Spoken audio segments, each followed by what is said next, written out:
are two systems of courts? 10, Mississippi. Do the 14th. All right, Secretary of State. Secretary of State Deals with everything outside of America. deals with everything outside.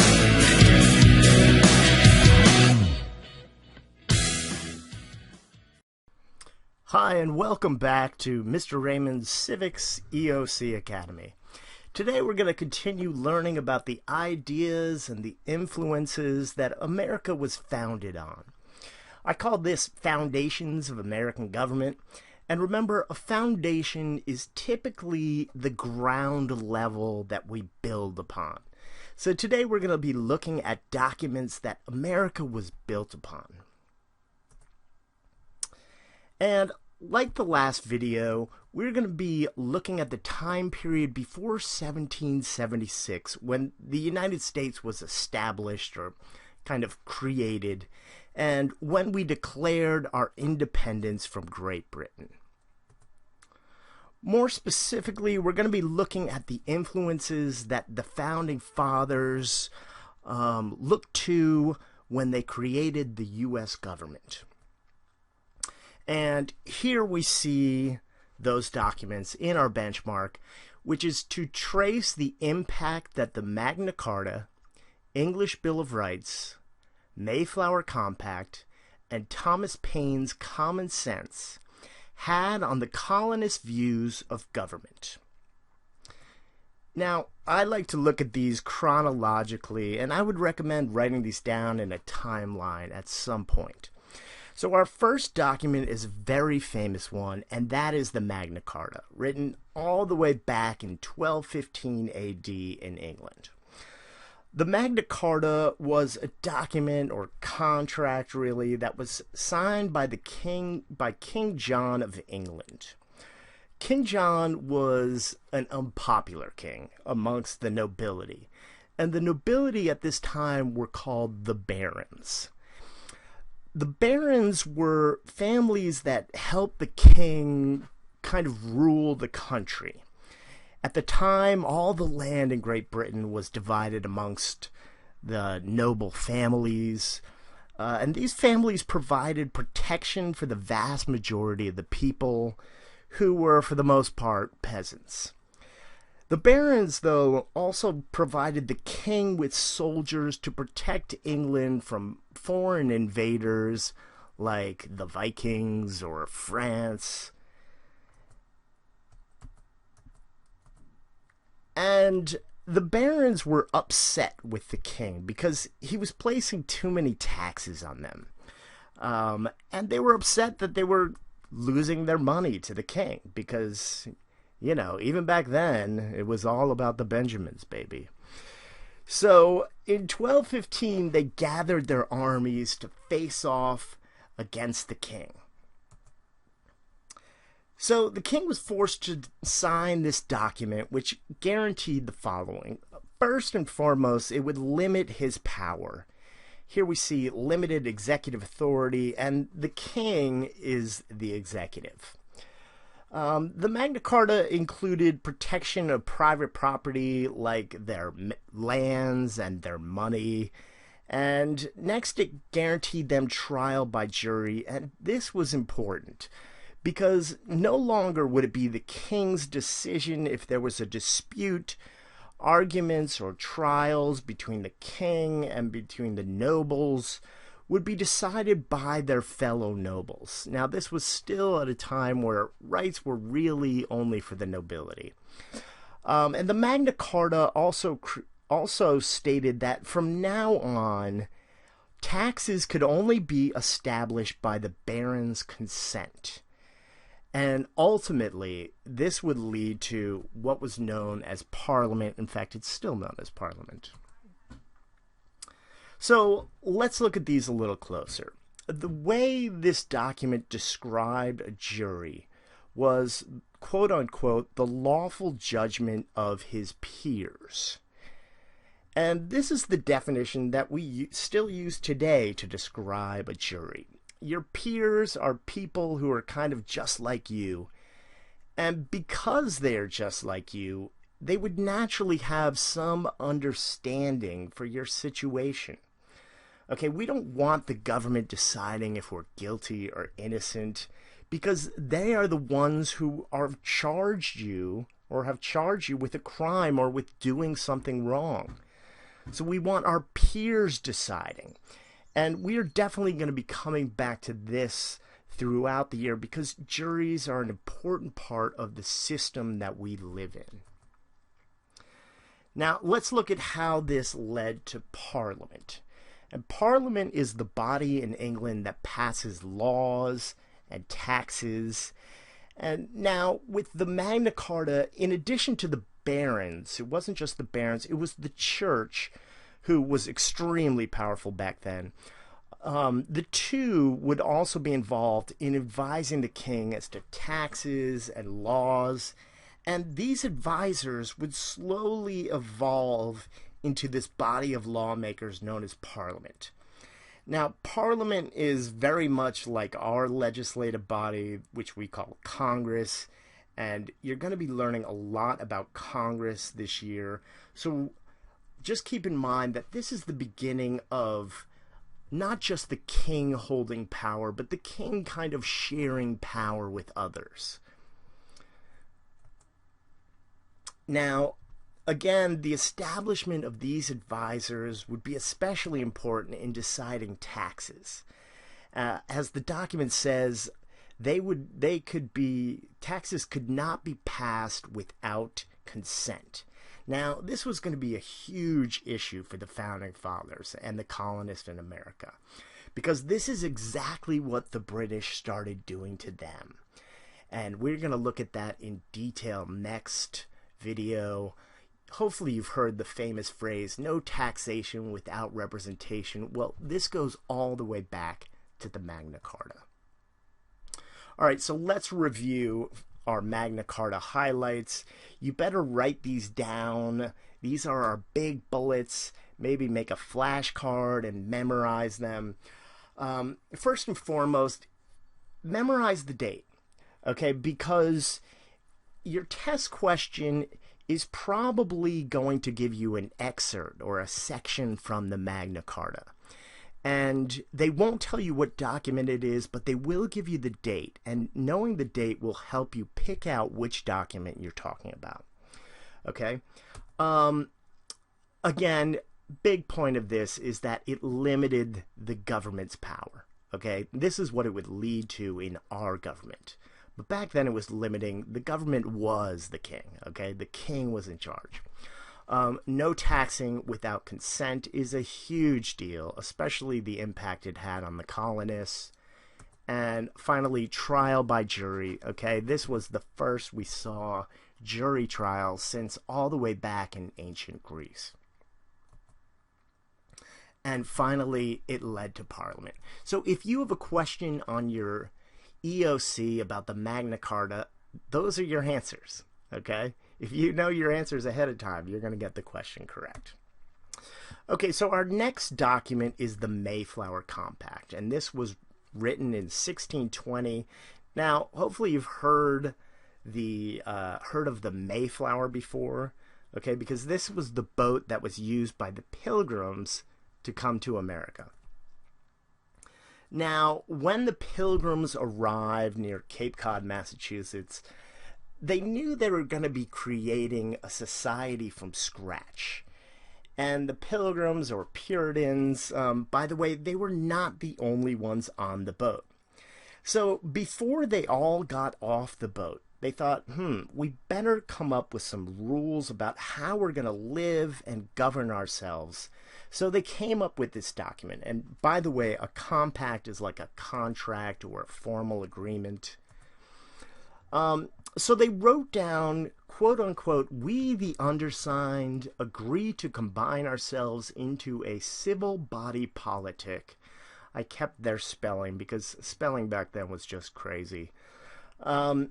So these basically established the principle which your test is going to refer to as self-government, in which the people in America would rule themselves. Now, it would take some time to get there, but they would no longer be happy with being ruled by rich families or nobilities or kings, and this is a big step towards what would eventually become democracy, which we're going to be talking about a lot. Now, New England, by the way, still has a tradition of self-government. They have what are known as town meetings, and this is a type of almost direct democracy. You'll learn about direct democracy where the people all vote on laws themselves. Okay, so our next establish, quote-unquote, just and equal laws. And this leads to another principle. By the way, principles are kind of like big ideas that the people live by. Okay, so this would lead to a big principle known as rule of law, and you need to know this. This is the notion that laws make up kind of the foundation of the way people live their lives and treat one another. To live under the rule of law, you know that everyone should be treated fairly, and you can feel safe knowing that you are protected by laws. Now, another principle found in the Mayflower Compact is the social contract, which we talked about last week with John Locke. The settlers who signed the document promised to submit to these rules for their, quote, better order and preservation, which means that their safety, okay, their preservation, their order, this is to make sure that they would have a safe and orderly society, okay, and submission, by submitting, right, submission means that you give up some of your power to a greater authority, which in this case would be the laws and government that they were establishing. Okay, so we have rule of law and social contract there. So here's our Mayflower Compact review. Again, it's really helpful to know the date, and we are talking 1620. And the rest are your bullets. Make a flashcard with this stuff or add it to your timeline, whatever you need to do to memorize it. Okay, so self-government, it's a tradition that exists in New England. They established the principle that America was going to be ruling themselves. The social contract, very important. We, the undersigned, we agree, okay? This is this social contract between the people and the rulers. How are we going to get together and exist peacefully? And finally, rule by law. And by the way, rule by law will be a whole lesson in itself coming up. Rule of law, very important to America. Okay, so our last two documents are going to be much quicker, so let's fly through these. Our next document chronologically is the English Bill of Rights. Now, you're going to learn about the U.S. Bill of Rights, so please don't get the two confused. Okay, while the English Bill of Rights has some of, in fact, a lot of the same rights as the U.S. Bill of Rights, they're two entirely different documents written about 100 years apart. And now, before I get into this, I should probably tell you what a right is. A right is something that you can do that cannot be taken away by the government. Okay? However, there's limits on your rights. For instance, I have free speech, which means I can say just about anything I want. However, that doesn't give me the right to threaten someone. A good way to think about rights are things that you can do. You can pretty much do whatever you want, really, until you start taking away someone's rights. Okay, so my rights exist right up until the point where I start taking away your rights. Now, the English Bill of Rights was written about 450 years after the Magna Carta, and some of the rights in it are the same. So we can only assume that this is because kings after the Magna Carta didn't always live by the rules of the Magna Carta. Okay, the struggle between the kings and what was, by this point, Parliament was ongoing. Sometimes kings didn't even let Parliament meet. Now, in our last video, we talked about the English Civil War, And so you know that there was a big struggle during the 1600s between Parliament, which is, again, is the lawmaking body of England, and the king. In 1689, factions representing Parliament overthrew King James II of England. And they put in a replacement, King and Queen William and Mary. Now, in order to be given the throne, the king and queen had to agree, and by the way, all future king and queens had to agree to submit to the English Bill of Rights. And at the time, this was known as the Glorious Revolution. So, what did the king and queen and future king and queens agree to uphold? Well, we see that they needed the consent of Parliament for taxes and laws, something that was agreed to in the Magna Carta, but obviously not followed by previous kings. The right to petition the king, and we defined petition in a previous video as a formal complaint. By the way, complaining about our rulers is the foundation of free speech.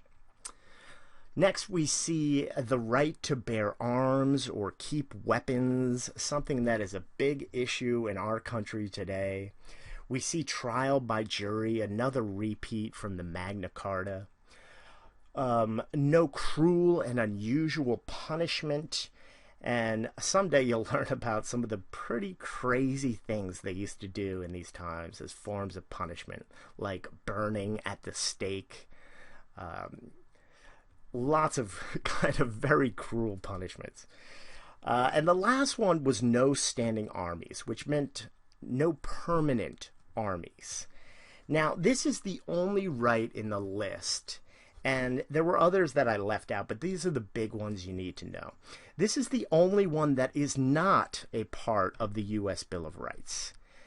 And all the other ones you can find in our Bill of Rights. However, keeping a standing army, a permanent army, is something we're going to discuss in our next video, because the British kept a standing army in the 13 colonies, mostly really in Massachusetts, but they kept a standing army over this, and this made us really mad. Okay, it seems kind of obvious today. I mean, we have a massive standing army, and a lot of countries do. But at the time, people thought this gave the government too much power, and that they might use this army against their own people, which, by the way, is a problem today. In fact, I'm thinking of Syria, okay?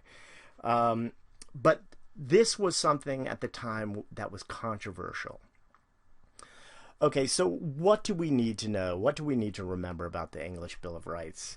And, you know, in our last video, we talked about the time period known as the Enlightenment, and that is this time period, okay? This is a big movement during this time to put limits on the power of rulers, especially kings and queens. And this is going to play a major role in our next video when America is ready to declare their independence. Our review, you've got your date, you've got 1689, trial by jury, free speech is a good one to remember for that, and its influence on the U.S. Bill of Rights, okay? If you have a question about the English Bill of Rights, probably one of those four is going to be your answer. Okay, and again, this is a great segue to our last document, which in this case was a pamphlet known as Common Sense by a writer named Thomas Paine. And Thomas Paine wrote this pamphlet. By the way, a pamphlet is like a mini book. And by the way, the word pamphlet will be a good clue if you see it in an excerpt. They're talking about Thomas Paine's Common Sense.